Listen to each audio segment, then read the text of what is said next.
Hello everyone and welcome to the Easy Explain Pharmacy where you will find every topic of pharmacy in a easy way. तो आज की video में हम prescription पढ़ेंगे. जो topics हम आज प्रिस्क्रिप्शन टॉपिक के अंदर डिस्कस करने वाले हैं वो है definition of prescription, parts of prescription, handling of prescription and sources of error in prescription. तो आइए देखते हैं प्रिस्क्रिप्शन क्या होता है और हम उसे डिफ़ाइन कैसे करते हैं.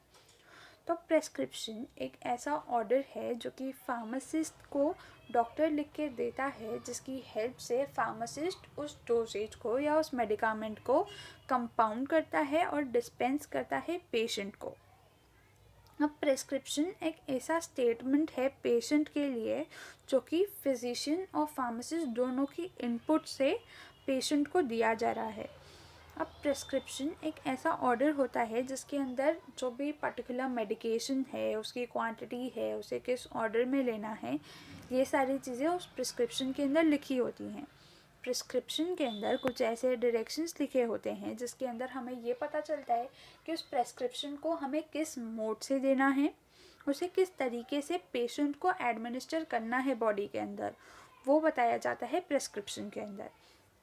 जो प्रेस्क्रिप्शन है हम उसे इंग्लिश लैंग्वेज में भी लिख सकते हैं, बट कभी कभार उसके अंदर लैटिन एब्रीविएशंस यूज़ करते हैं ताकि टाइम बच जाए और वो चीज़ फार्मासिस्ट को ईजिली एक्सप्लेन हो जाए. अब प्रेस्क्रिप्शन कितने तरीके के होते हैं. तो प्रेस्क्रिप्शन इन जनरल प्रैक्टिस, जो नॉर्मल प्रेस्क्रिप्शन है वो है prescription in general practice. Private prescription, ये पर्सनल प्रेस्क्रिप्शन होता है जिसे ईजिली हम डिस्क्लोज नहीं करते हैं. Hospital prescription meant for out patients, जो पेशेंट हॉस्पिटल से डिस्चार्ज हो रहा है उस टाइम पे जो उसे प्रेस्क्रिप्शन अलॉट किया जाता है वो प्रेस्क्रिप्शन होता है hospital prescription meant for outpatients. Number 4 है hospital prescriptions meant for inpatients. मतलब जब पेशेंट को हॉस्पिटलाइज करा जा रहा है तो उस टाइम पे जो डॉक्टर उसे प्रेस्क्रिप्शन देता है वो प्रेस्क्रिप्शन है hospital prescription meant for in patients. Parts of prescription, तो प्रेस्क्रिप्शन एक पर्टिकुलर फॉर्मेट में लिखा जाता है जिसके अंदर पर्टिकुलर इन्फॉर्मेशन होती है और वो एक पर्टिकुलर फॉर्मेट में होनी चाहिए. तो प्रेस्क्रिप्शन राइटिंग पैड्स पे लिखा जाता है, मतलब डॉक्टर के पास अपना खुद का एक रिटन फॉर्मेट होता है जिसके अंदर वो प्रेस्क्रिप्शन डिस्पेंस करता है पेशेंट को. प्रेस्क्रिप्शन के कुछ एक पार्ट्स होते हैं, जैसे प्रेस्क्रिप्शन के अंदर हमेशा डेट लिखी जाती है, name, age, sex and address of patient लिखा जाता है, सुपरस्क्रिप्शन इंडिकेट करते हैं, इंस्क्रिप्शन लिखा जाता है, उसके बाद में सब्सक्रिप्शन आता है, देन सिग्नेचर आता है, उसके बाद में रिन्यूअल इंस्ट्रक्शंस लिखे जाते हैं, फिर सिग्नेचर, एड्रेस और रजिस्ट्रेशन नंबर लिखा जाता है प्रेस्क्राइबर का. डेट, हम डेट इसलिए लिख रहे होते हैं ताकि हमें ये चीज़ पता चले कि वो मेडिकेशन किस दिन उस पेशेंट को अलॉट की गई है. फॉर एग्ज़ाम्पल, अगर नारकोटिक ड्रग्स हैं या ऐसी ड्रग्स हैं जिनकी हैबिट्स फॉर्म होती हैं तो उन ड्रग्स का मिसयूज़ हो, उससे बचाने के लिए हम डेट इंडिकेट करते हैं ताकि वो पेशेंट के अंदर कुछ प्रॉब्लम नहीं क्रिएट करे और उस ड्रग का मिसयूज़ ना हो. Name, age, sex and address of patient, जो नेम, एज, सेक्स और एड्रेस है पेशेंट का वो उसकी पेशेंट की आइडेंटिफिकेशन के टाइम पे हेल्प करता है. और एज और जेंडर से हमें ये पता चलता है कि जो पर्टिकुलर ड्रग्स होती हैं जो अगर चिल्ड्रन के लिए डिस्पेंस करनी है तो उसे किस अमाउंट में डिस्पेंस करना है, ये चीज़ें पता चलती हैं एज और सेक्स से. अब कहीं बार वेट भी लिखा जाता है प्रिस्क्रिप्शन के अंदर ताकि वेट के अकॉर्डिंगली हम उसे ड्रग का जो डोज है वो कैलकुलेट करके डिस्पेंस कर पाए पेशेंट्स को. सुपरस्क्रिप्शन, जो सुपरस्क्रिप्शन होता है वो जनरली RX से डिनोट करा जाता है. जो RX वर्ड है वो लैटिन वर्ड से लिया हुआ है जिसका मतलब होता है यू टेक, मतलब जिसका मतलब है कि रेसिपी या यू टेक, जिसे लैटिन में उसको बोलते हैं टेक दो.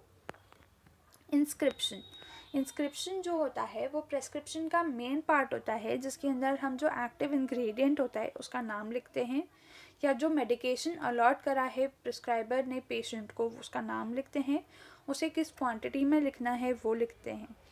जो इंस्क्रिप्शन होता है वो लैटिन और इंग्लिश दोनों लैंग्वेजेस में लिखा जाता है और जो इंग्रेडिएंट का नाम है वो हर पर्टिकुलर लाइन के अंदर पर्टिकुलर इंग्रेडिएंट का नाम या मेडिकेशन का नाम उसके साथ में ही उसकी क्वांटिटी लिखी जाती है। अगर एक कॉम्प्लेक्स प्रिस्क्रिप्शन है जिसके अंदर बहुत सारी चीज़ें लिखी हुई हैं तो उसके अंदर इंस्क्रिप्शन को 3 पार्ट्स के अंदर डिवाइड करते हैं। एक जो होता है वो बेस, दूसरा होता है एडजुवेंट और तीसरा होता है वेहिकल। जो बेस होता है उसके अंदर एक्टिव इंग्रेडिएंट का नाम लिखते हैं या उस एक्टिव मेडिकेशन का नाम लिखते हैं जो कि बॉडी के अंदर थेराप्यूटिक इफ़ेक्ट प्रोड्यूस करेगा। एडजुवेंट वो मेडिकेशन होता है जो कि हमारा जो मेडिकामेंट है, जो एक्टिव इंग्रेडिएंट हमने प्रिस्क्राइब करा है उसकी एक्टिविटी को इंक्रीज़ करता है या उसके एक्शन को एनहांस करता है। और वेहिकल उसको प्रेपरेशन के लिए जो इन्हांस करता है। फॉर एग्ज़ाम्पल कि हमने सस्पेंशन प्रिस्क्राइब करा है तो जो सस्पेंशन का जो मेडिकामेंट मतलब जो उसका मेडिकेशन है उसके साथ में एक सस्पेंशन का पाउडर आता है जिसे हमें वाटर के अंदर मिक्स करना होता है। जो वो वाटर है वो है हमारा वेहिकल। जैसे फार्मास्यूटिकल इंडस्ट्रीज़ अपना फॉर्मुलेशंस खुद बनाने लगी हैं आज की तारीख में, तो जो प्रिस्क्रिप्शन है उसकी कंपाउंडिंग आजकल बंद हो चुकी है। सुपरस्क्रिप्शन। अब सुपरस्क्रिप्शन वो होता है जिसके अंदर फार्मासिस्ट को डायरेक्शन देता है प्रिस्क्राइबर कि उसके अंदर नंबर ऑफ़ डोजेस किस तरीके से उसे डिस्पेंस करने हैं पेशेंट को। सिग्नेचरा। अब सिग्नेचरा ये होता है कि उस पेशेंट को जो मेडिकेशन प्रिस्क्राइब कर रहे हैं उसे किस फॉर्म में लेना है, उसे किस क्वांटिटी में लेना है, उसे किस फ्रीक्वेंसी में लेना है या उसे किस तरीके से यूज़ करना है, उसे बॉडी के अंदर इनटेक किस तरीके से करना है। और उसके साथ ही कुछ स्पेशल इंस्ट्रक्शंस जैसे कि अगर उसे गागल्स यूज़ करना है तो उसे वाटर के साथ डाइल्यूट करने पड़ेंगे। ऐसे स्पेशल इंस्ट्रक्शंस उसके अंदर लिखे जाते हैं। जो सिग्नेचरा है उसे SIG या SIGNA के फॉर्म में लिखते हैं पहले। फॉर एग्ज़ाम्पल यहाँ पे ये लिखा है SIGNA take 1 tablet every 4 hours.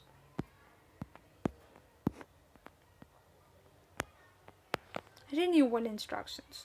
तो रिन्यूअल इंस्ट्रक्शंस इसलिए लिखते हैं ताकि एक बार प्रिस्क्रिप्शन दे दिया है उसे कितने दिनों बाद वापस से रिन्यू करना है। और ये रिन्यूअल इंस्ट्रक्शन जो मिसयूज़ है ड्रग्स का उसे प्रिवेंट करने के लिए रिन्यूअल इंस्ट्रक्शंस लिखे जाते हैं विद प्रॉपर डेट।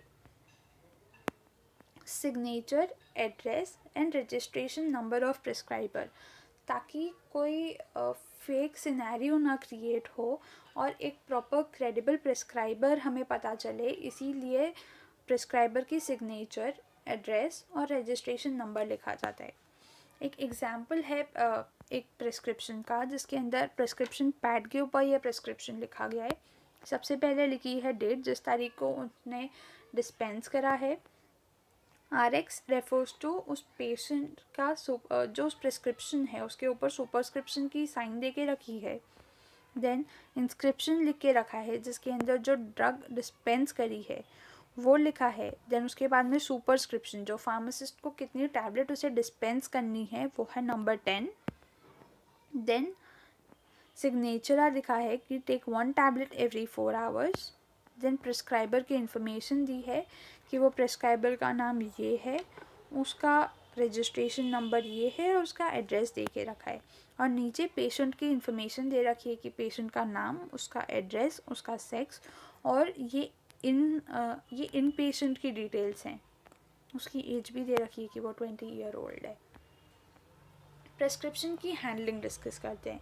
तो प्रिस्क्रिप्शन की हैंडलिंग कैसे करते हैं कि जो फार्मासिस्ट है वो प्रिस्क्रिप्शन ले रहा है पेशेंट से। Receiving. Only pharmacist must only receive the prescription from the patient. He or she must be expressionless in front of the patient. That refers to कि सिर्फ फार्मासिस्ट ही प्रेस्क्रिप्शन को ले सकता है पेशेंट से। और जब प्रेस्क्रिप्शन उसने लिया तो उसे कोई फाउल एक्सप्रेशंस नहीं देने हैं पेशेंट को ताकि पेशेंट कुछ अजीब फील करे।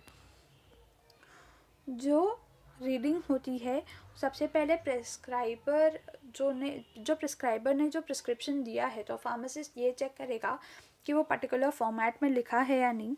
और जो रीडिंग होती है वो काउंटर के पीछे ही होती है।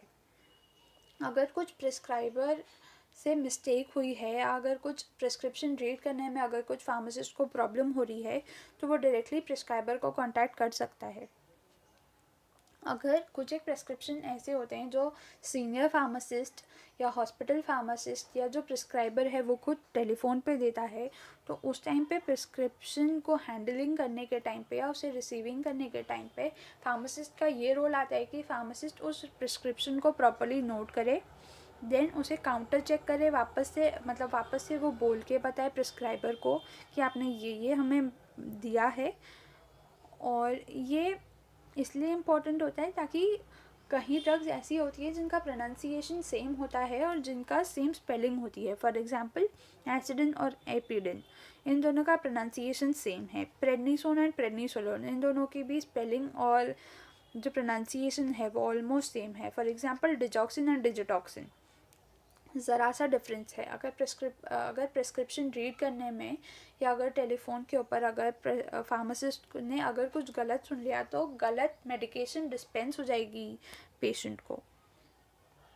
अब हैंडलिंग कैसे करते हैं कि सबसे पहले जो फार्मासिस्ट होता है, जब कंपाउंडिंग करता है फार्मासिस्ट, तो वो क्या करता है कि जितने भी मटेरियल उसे डिस्पेंस करना है वो उसे कलेक्ट करता है, उसे वे करता है। उसने एक कॉर्नर के अंदर अपने राइट हैंड साइड पे या लेफ़्ट हैंड साइड के ऊपर, उसने लेफ़्ट हैंड साइड के ऊपर सारे वेइंग मटेरियल्स को कलेक्ट कर लिया है। देन वेइंग करने के बाद में उसने वेइंग बैलेंस के पास में लेफ़्ट हैंड साइड सारा मटेरियल रखा है, उसे वे करके वो उसे राइट हैंड में ट्रांसफ़र कर रहा है ताकि उसके पास ये चेक रहे कि उसने किन इंग्रेडिएंट्स को या किन मेडिकामेंट्स को उसने वे कर लिया है। जब वो कंपाउंड कर रहा है उस पर्टिकुलर मेडिकेशन को, तो उसे उसका लेबल जो भी स्टॉक बॉटल के अंदर वो उसे डिस्पेंस कर रहा है उसको एटलीस्ट 3 बार पढ़ना है ताकि उसे कोई प्रॉब्लम ना हो कि उसने उसे किस शेल्फ से उठाया है, उस पर्टिकुलर मेडिकेशन के अंदर कौन कौन से कंटेंट हैं उसे भी रीड करने में उसे प्रॉब्लम ना हो, और उसे कंटेनर वापस से किस जगह पे रखना है उसे इस टाइम पे भी प्रॉब्लम ना हो। Compounding, labeling and packaging. Compounding should be carried out at a neat place. All equipment should be thoroughly cleaned and dried. मतलब जब भी उसे कंपाउंडिंग करनी है तो जो भी कंपाउंडिंग की प्रोसेस होगी, जो भी लेबलिंग की प्रोसेस होगी और जो भी पैकेजिंग की प्रोसेस होगी, ये हमेशा साफ़ जगह पे होनी चाहिए और सारे इक्विपमेंट्स प्रॉपरली क्लीन्ड होने चाहिए और ड्राइड होने चाहिए ताकि कुछ उसे प्रॉब्लम ना आए। मॉडर्न मेथड्स ऑफ प्रिस्क्राइबिंग, जैसे आज की तारीख में फार्मास्यूटिकल कंपनीज खुद मैन्युफैक्चर करके देती हैं फॉर्मुलेशन को, तो फार्मासिस्ट को कोई ड्रग कंपाउंड नहीं करनी होती है, उसे डायरेक्टली डिस्पेंस करनी होती है। जो ड्रग्स हैं वो आजकल उनके जेनेरिक ऑफिशियल जेनेरिक नेम से डिस्पेंस करते हैं, ना कि उसे प्रोप्राइटरी या ट्रेड नेम से। फॉर एग्जांपल कि अगर मुझे किसी को पैरासिटामॉल डिस्पेंस करनी है तो मैं उसे पैरासिटामॉल के नाम से नहीं डिस्पेंस करूँगी, रादर मैं उसे क्रोसिन के नाम से डिस्पेंस कर रही हूँ। जो कंपनी की वो फॉर्मुलेशन है उसका जो ट्रेड नेम है, मैं उसी नाम से उसे डिस्पेंस कर रही हूँ। अब इस तरीके से जो प्रिस्क्राइब करने का तरीका है उसके एडवांटेजेस ये हैं कि ईज़िली जेनरिक नेम्स रिमेंबर कर सकते हैं और वो बहुत ही कैची होते हैं ताकि पेशेंट ईज़िली उसे रिमेंबर करे।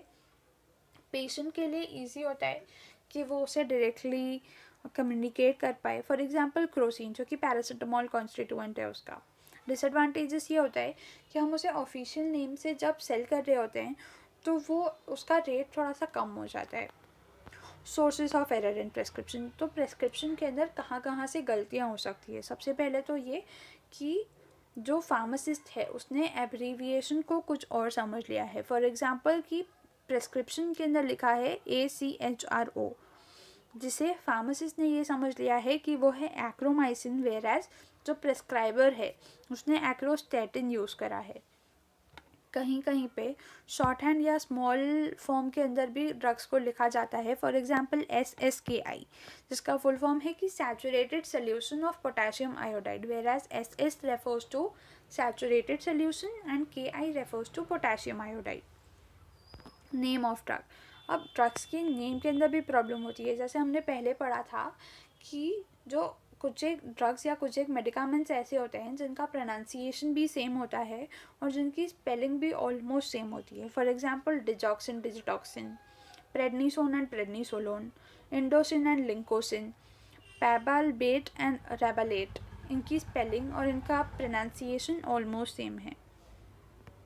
अब कुछ एक फार्मास्यूटिकल इंडस्ट्रीज़ ने क्या करा है कि अपने प्रोडक्ट का नेम ही चेंज कर दिए हैं ताकि पेशेंट को कन्फ्यूज़न ना हो. फॉर एग्ज़ाम्पल कि कैलियम को कोलियम कर दिया है क्योंकि जो कैलियम वर्ड था वो वैलियम से लोग कंफ्यूज हो जाते थे. Strength of preparation. अब अगर प्रिस्क्राइबर ने स्ट्रेंथ नहीं मेंशन करी है तो फार्मासिस्ट से ये गलती हो सकती है कि वो ज़्यादा डोज की प्रिस्क्राइब कर दे या कम डोज की प्रिस्क्राइब कर दे. तो इस टाइम पे फार्मासिस्ट का ये रोल होता है कि वो एक बार प्रिस्क्राइबर से कंफर्म कर ले कि वो कौन सा मेडिकेशन है और उसे कितनी क्वांटिटी या उसे कितनी स्ट्रेंथ के लिए डिस्पेंस करना है. Doses form of the drug prescribe. अब जैसे एक मेडिकेशन है उसके बहुत सारे डोजेज फॉर्म प्रेजेंट होते हैं. तो फार्मासिस्ट को ये रोल होता है कि जो पर्टिकुलर डोजेज फॉर्म अगर प्रेस्क्राइब कर जो प्रिस्क्रिप्शन के अंदर लिखा हुआ है या तो वो वही प्रेस्क्राइब करे एक बार या तो फिर काउंटर चेक कर ले प्रिस्क्राइबर से. डोज. अब डोज बहुत सारे प्रेजेंट होते हैं एक ही मेडिकामेंट के लिए. तो अगर एक ही फॉर एग्जांपल अगर सस्टेन रिलीज मेडिकेशन है तो उसे कम टाइम के अंदर उसे ईजिली नहीं मतलब उसे बार बार नहीं लेना है वो मेडिकेशन. तो उस टाइम पे उस पर्टिकुलर मेडिकेशन का जो डोज होता है वो इम्पोर्टेंट होता है और उसे कितनी देर में एडमिनिस्टर करना है ये चीज़ उसे पता होनी चाहिए. Instruction for patient. कहीं बार प्रिस्क्रिप्शन के अंदर इंस्ट्रक्शंस नहीं लिखे होते हैं या वो ऐसी हैंडराइटिंग के अंदर लिखे होते हैं कि पेशेंट को समझ नहीं आते हैं. तो उस प्रिस्क्रिप्शन के अंदर फार्मासिस्ट का ये रोल आता है कि वो बताए कि उसे किस क्वांटिटी में लेना है, उसे किस फ्रीक्वेंसी में लेना है, उसे किस टाइम एडमिनिस्टर करना है और उसे किस रूट से लेना है.